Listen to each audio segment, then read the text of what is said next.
pane headline rabuda rikashoka vanhu. Aiwa, headline rabuda richiona toona kuti aiwa NASA yopinzwa pama1.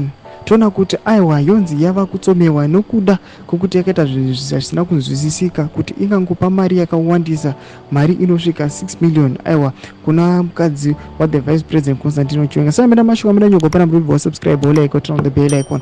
Yava a shocking incident. Patoona kuti aiwa munhu ari most respected munyika yeZimbabwe vice president panapa pane headline robuda nyogo ichinzi NASA under investigations for allegedly advancing United States $6 million to Vice President Constantino Chiwenga's wife, Minnie Baloyi, to carry out social responsibility programs. Tukona kuti iri kusopa ma1 aiwa 6 million ingangobuda ichingonzi yoda kunoita ma-social responsibility programs. So vasina nyasi kunzwisisa vakakola on to action zvikanzi aiwa chimbopinda pama-investigation monyasi kunzwisisa kuti chii chakanyasi kuitika ichi. Chiti kuti chinoitika nyika yeZimbabwe tichiona kuti aiwa yesinodza ma-social responsibility programs yes tiza kuti anga chitwa nemukadzi wemutungamiri wenyika akanakisa kwazvo. Ndoda kuti kune mamwe ma-undeveloped communities zoti vanenge vasingakwanisi kunozvitengera zvima-basic needs amozoti angokwanisa kudonetewa nevanhu vakadai sema-leadership ese anenge akanaka.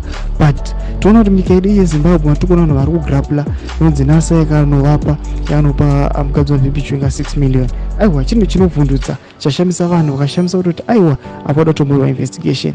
Kundidza mafunguro enyu muri kudii pamusoro pechitiko ichi. Pinda comment section medu, musano subscribe or like and turn on the bell icon.